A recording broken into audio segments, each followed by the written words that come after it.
The day before Thanksgiving, November 24th, 1971, Portland, Oregon. A man walked up to the Northwest Orient Airlines counter and bought a one-way ticket to Seattle. $20. He gave his name as Dan Cooper. Nobody asked for ID. Nobody questioned the one-way ticket. Nobody looked twice at the man in the dark suit and black tie who ordered a bourbon and soda after he boarded and sat quietly in seat 18C. He was nondescript. Mid-40s, about 6 feet tall, dark glasses. He looked like a businessman. He looked like everyone else on that plane. 30 minutes into the flight, he handed a note to the flight attendant seated nearest to him. Her name was Florence Schaffner. She assumed it was a phone number, a passenger hitting on her. She put it in her pocket without reading it. He leaned over and said, "Miss, you'd better look at that note. I have a bomb." She read it. Then she walked to the cockpit to tell the captain, and Flight 305 became something no commercial flight in American history had ever been before, or has ever been since. Florence Schaffner went back to seat 18C and sat down beside him. He opened his briefcase just enough for her to see what was inside. Wires, red cylinders, a battery. Whether it was a real bomb or not, nobody on that plane was willing to find out. He was calm, almost relaxed. He told her his demands: $200,000 in unmarked $20 bills, 4 parachutes, 2 primary, 2 reserve, a fuel truck standing by in Seattle, and a meal for the crew. He wanted a meal for the crew. The FBI was notified while the plane was still in the air. The airline's president approved the ransom immediately. The Seattle-Tacoma airport scrambled to get the money together. $200,000 in $20 bills, the serial numbers photographed before the bills were packed. By the time Flight 305 landed in Seattle, everything was ready. Cooper released the 36 passengers and 2 flight attendants. He kept the pilots, the navigator, and 1 remaining flight attendant, a woman named Tina Mucklow, who would later say he was polite throughout, not threatening, almost apologetic. He took the money and the parachutes. Then he told the crew they were going to Mexico City. The plane took off from Seattle at 7:40 p.m. Cooper had given the crew specific instructions: fly low, slow, with the landing gear down. He knew aircraft. He knew what speeds and altitudes a Boeing 727 could maintain with the stairs deployed. At some point between 8 p.m. and 8:30 p.m., somewhere over the wilderness of southwestern Washington state, Dan Cooper strapped on 2 parachutes and tied the money bag around his waist, using cord from one of the unused chutes. Then he opened the aft staircase, a feature unique to the Boeing 727, which could be deployed in flight, and stepped out into the darkness. The temperature outside was -7 degrees Celsius. He was wearing a business suit and loafers. It was raining. The terrain below was dense forest, river valleys, mountains. Survival conditions were extremely poor. The crew felt the pressure change when he jumped. They didn't see him go.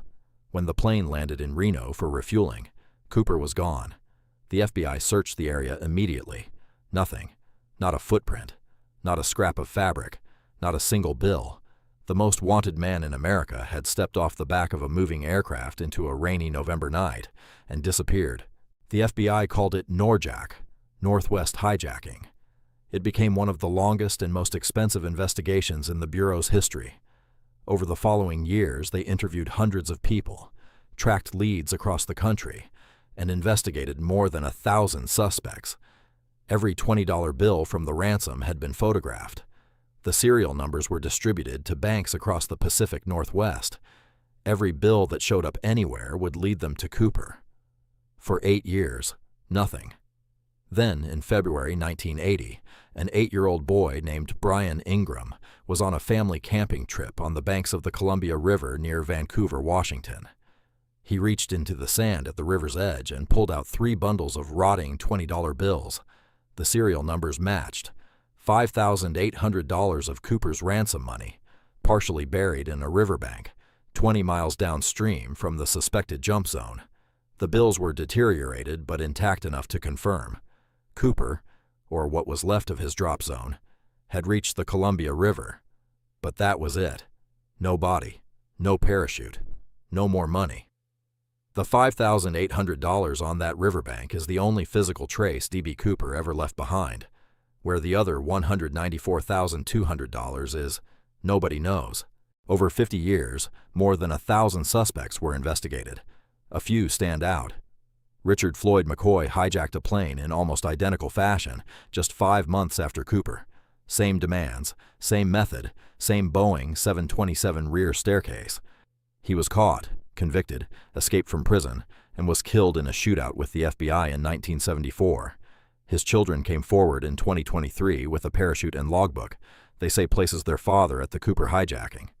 The FBI reviewed the evidence and was not conclusive. Kenneth Christensen was a former paratrooper who worked for Northwest Orient as a flight attendant and purser. He died in 1994. His brother watched a documentary about Cooper and became convinced he was looking at his brother. Christensen matched the physical description, knew the airline's procedures from the inside, and had made a large cash purchase shortly after the hijacking. No conclusive proof. A man named Robert Rackstraw, ex-Army, trained parachutist, convicted forger and con man, was investigated 3 times by the FBI. The FBI reviewed it and closed the case in 2016, citing no evidence that would ever yield a definitive identification.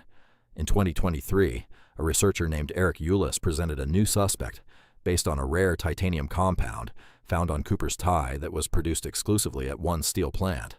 The investigation continues, unofficially by civilians, because the FBI no longer is. Did D.B. Cooper survive the jump? The honest answer is nobody knows. The conditions were terrible. -7 Celsius, rain, dense forest, mountainous terrain, night. He was wearing a suit and loafers, not survival gear. Army Rangers who analyzed the jump said survival was possible, but unlikely. But no body was ever found. No parachute. No wreckage of any kind. The $5,800 found in 1980 raises more questions than it answers. If Cooper survived and escaped, why did some of his money end up buried in a riverbank 20 miles away, heavily deteriorated? Some believe he landed in the river and drowned. Others believe he survived, walked out of that forest, and lived quietly under a different name for the rest of his life. The eruption of Mount St. Helens in 1980 destroyed large portions of the suspected jump zone, burying whatever evidence remained under feet of volcanic ash. Cooper, if he landed there, is under a mountain now. The FBI officially closed the Norjack investigation in 2016 after 45 years. They cited limited resources and no new credible leads. The case file contains over 60 volumes of investigative material, more than 1,000 suspects, 1 black clip-on tie left on the plane, 3 bundles of rotting bills found by a child on a riverbank, and a name, Dan Cooper, that was never real. D.B. Cooper, the name the whole world knows, came from a reporter's mistake. A wire service reporter misheard the name and filed the story as D.B. Cooper. The name stuck. He became something more than a criminal. He became a legend. Movies were made about him. Every few years, someone comes forward claiming to be Cooper or to know who he was. None of it has ever led anywhere. Somewhere, either buried under volcanic ash in the forests of Washington state, or living quietly under a different name in a city nobody would expect, is the answer. We just don't know which one. This has been The Dark Stories. Sleep well.